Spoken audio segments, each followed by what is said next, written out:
जानिए, समझिए और करिए।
अब इसमें एक चीज आती है हमारे पास, अगर हम इसमें मोशन इन एसिड डिस्टिलेशन में बात करेंगे डिस्क्रिप्शन में, तो a stone is release from the rest in earth frame. It is path is a vertical straight line in S and is a perpendicular to the frame as of the car. So the nature depends which the frame be used by the describing if all motion is relative. This means that the motion of all our and the same object will be appear, be drift, be observed from different frame of reference. अब ये कह रहा है कि all motion is relative, जितने भी motion हैं वो सभी रिलेटिव हैं और उसको हम इस तरह से डिसाइड कर सकते हैं. This is the component of X Y और ये Z. This is the point of the P, the coordinate of the X Y and Z at the origin X Y Z. तो ये कह रहा है कि this means that motion of all over the, तो ये कह रहा है this means all motion is relative. All motion is relative. This means that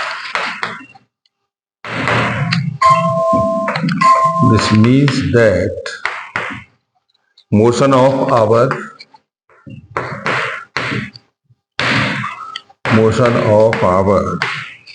and the same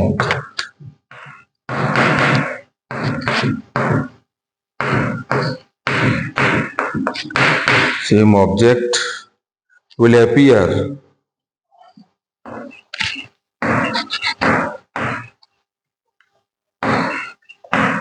appear is P. If we observe from when observe from different frame of reference,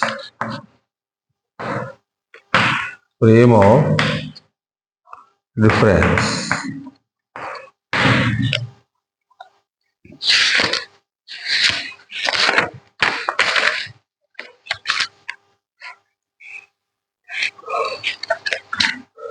So in this coordinates of the line, Cartesian coordinate of x is equal to position हो गया x is equal to, आप इसे x into T भी कह सकते हैं, y is equal to ये y into T भी कह सकते हैं, z इंटू टी भी कह सकते हैं।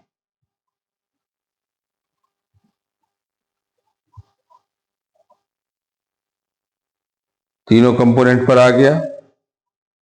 और जस्टिफाई अगर इसको फैक्टर में शो करेंगे तो ये कोऑर्डिनेट में रिफ्लेंस होगा, तो ये y is equal to F X भी कह सकता है, y is equal to F into T भी कह सकते हैं, x is equal to F into T भी कह सकते हैं, z is equal to F into T भी कह सकते हैं। यानी कि हम इससे अगर फंक्शन में कहें तो ये फंक्शन में हो जाएगा y is equal to F into T, X is equal to F into T और z is equal to F into T के साथ। अब ये चीजें हमारी कन्वर्ट हो जाएंगी पोजीशन, डिस्प्लेसमेंट, वेलोसिटी, एक्सीलरेशन। अब ये कन्वर्ट हो जाएंगी आपकी पोजीशन, फिर डिस्प्लेसमेंट, फिर वेलोसिटी और फिर ये एक्सीलरेशन।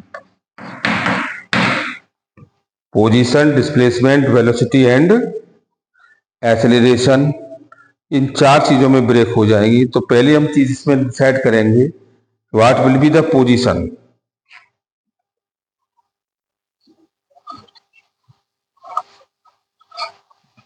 तो हम पहला पॉइंट डिसाइड करेंगे इसमें position.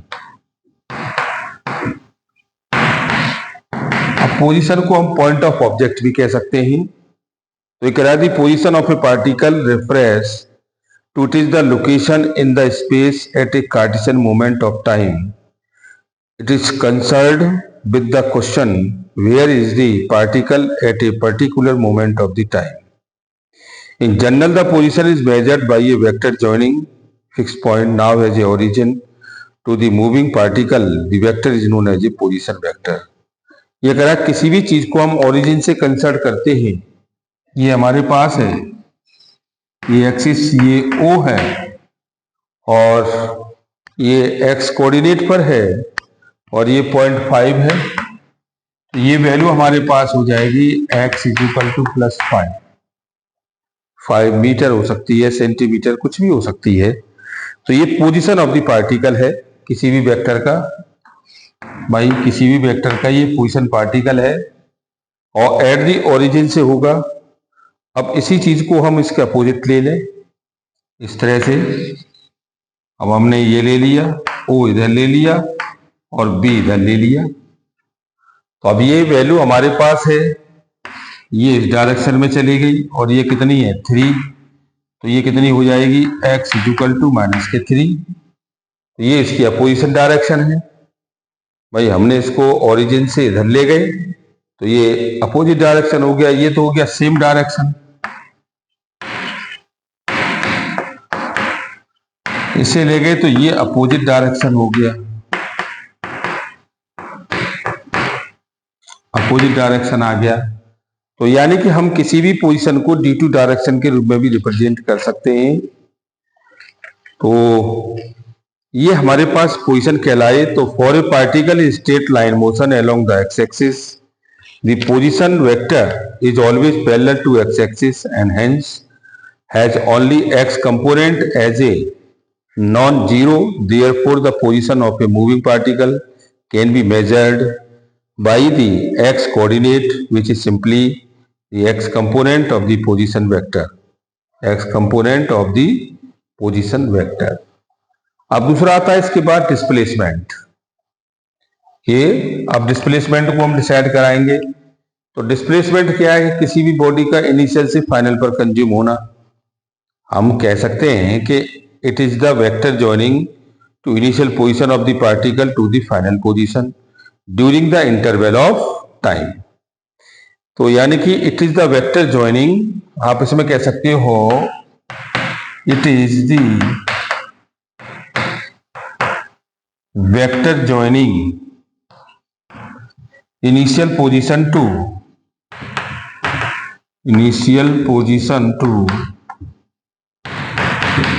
Final position, initial position to final position. अब ये हमारे पास हम वेक्टर जॉइनिंग से भी देख लें भाई। देखो हम इसको ऐसे ले लें, ये ओरिजिन है, ये O, ये A और ये B। भाई यहां से यहां तक का पोजीशन आपका कितना है? X A है। ये आपका कितना है?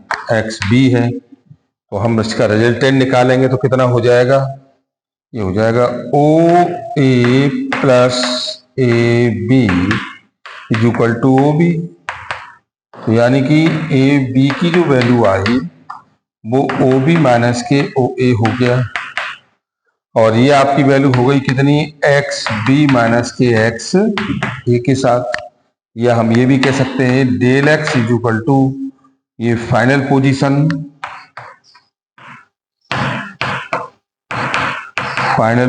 माइनस के और ये इनिशियल पोजीशन। अभी फाइनल पोजीशन माइनस के इनिशियल पोजीशन। अब इसको हम वेक्टर कंपोनेंट में ले जाए तो हम इसे इस तरह से भी कर सकते हैं।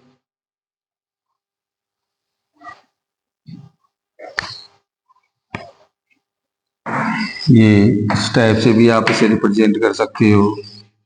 ये A हो गया तो ये RA हो गया, ये RB हो गया, O से A और ये B,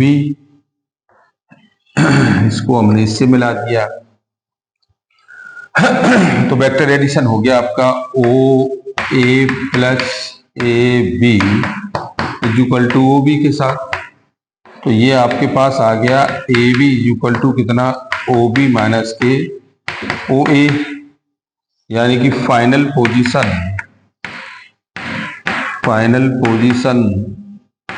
माइनस के इनिशियल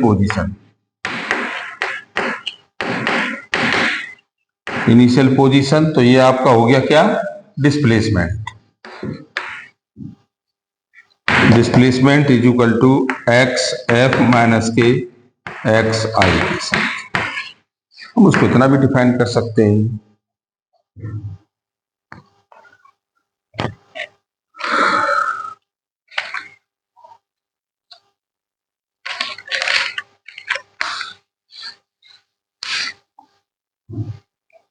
अब इसके बाद हमारे पास आता है एवरेज वेलोसिटी। तो एवरेज वेलोसिटी को अगर हम डिफाइन करेंगे तो वो भी बहुत इजी तरीके से हो जाएगा। ये कह रहा है change of the position in a given interval of time is known as average velocity.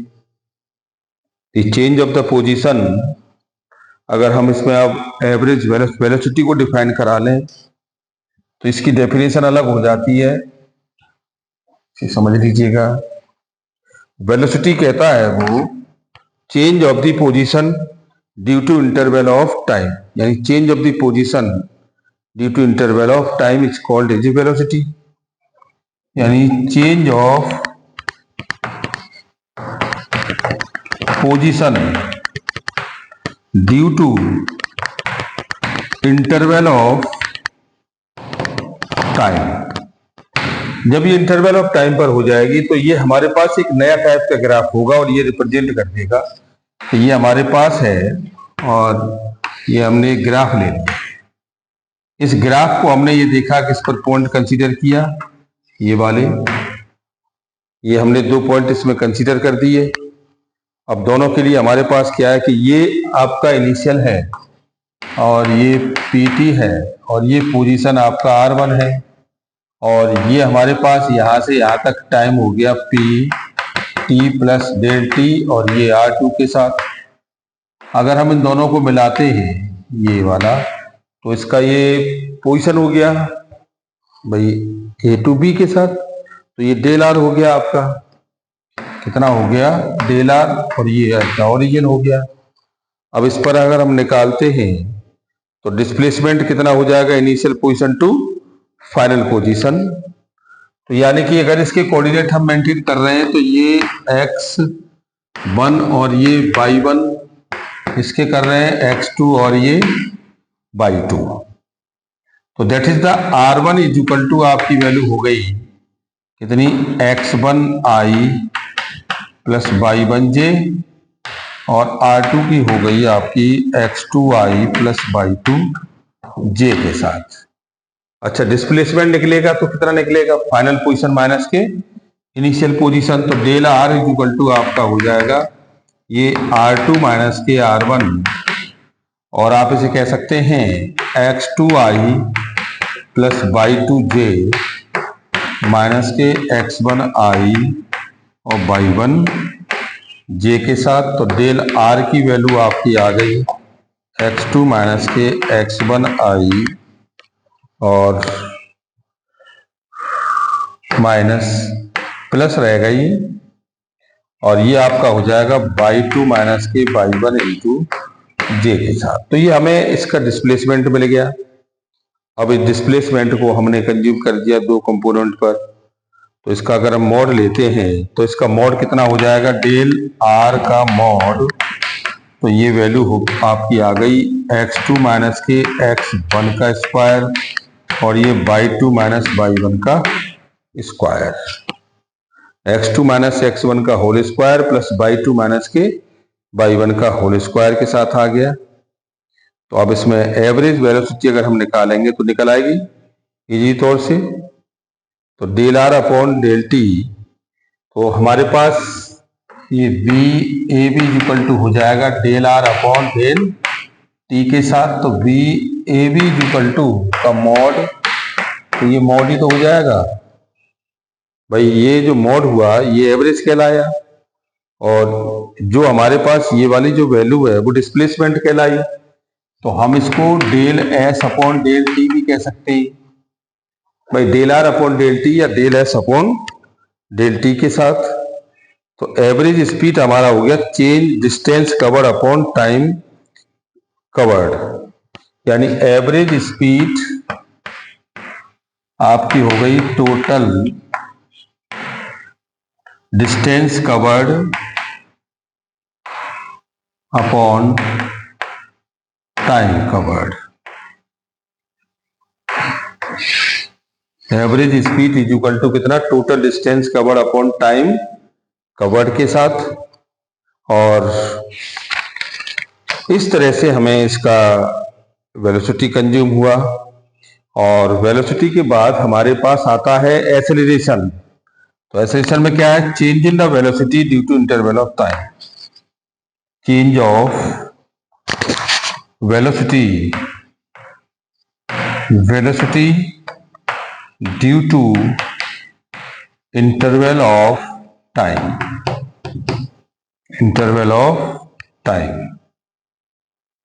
तो ये आपका आ गया a इक्वल टू कितना, v माइनस के u अपॉन टी के साथ। ये आप इसे कह सकते हो v नॉट माइनस के v अपॉन टी के साथ। ये एवरेज स्पीड आ गई, एवरेज एक्सेलरेशन। अब इसको भी हम ग्राफिकली समझ लें। अब इसको ग्राफिकली समझेंगे तो ये भी अलग टाइप का चलेगा।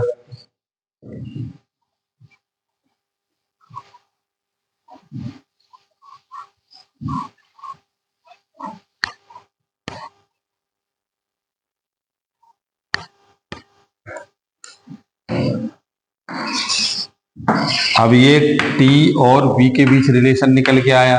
ये भाई ये हमारे पास अब हो गया, ये आपका r1 की जगह हो जाएगा v1, और ये point p due to time t पर ये आपका कोई कोऑर्डिनेट हो गया कितना v1 px वी वाई और वी जेड ले लिया, और ये V2 पर हो गया 1 1 1, और ये V2x और V2y और V2z ये x पर आ गया, इसको हमने इससे मिला दिया तो ये डेल V आ गया। तो डेल V की जो वैल्यू हो गई वो कितनी हो गई, del V equal to V2 minus के V1, और ये आपकी आ गई V2x माइनस के V2xi और V2y j प्लस V2z के माइनस के ये V1xi plus V1yj plus V1z के, और इसको हमने कैलकुलेट किया तो V आपके पास आ गया V2x माइनस के V1xi और प्लस V2y माइनस के V1j इंटू j के साथ, और V2z माइनस के V1z इंटू k के साथ। तो ये डेल V का मॉड अगर हम लेते हैं तो ये कंज्यूम हो गया कितना, V2x माइनस के V1x का होल स्क्वायर, और ये V2y माइनस के V1y का होल स्क्वायर, और ये V2z माइनस के V1z का होल स्क्वायर, ये आ गया। तो हमने इसकी वेलोसिटी को भी डिसाइड कर दिया। अब इसमें हमने due to interval of time अगर देखते हैं तो ये टाइम कितना हो गया, P T plus del T के साथ, तो टोटल टाइम टेकन आपका कितना हो गया, T plus del T minus के टी से कैंसिल हो गया, तो ये डेल टी के साथ आ गया। तो हम यहाँ एक्सेलरेशन इसका डिसाइड करेंगे तो ये आपका हो जाएगा del V upon del T के साथ।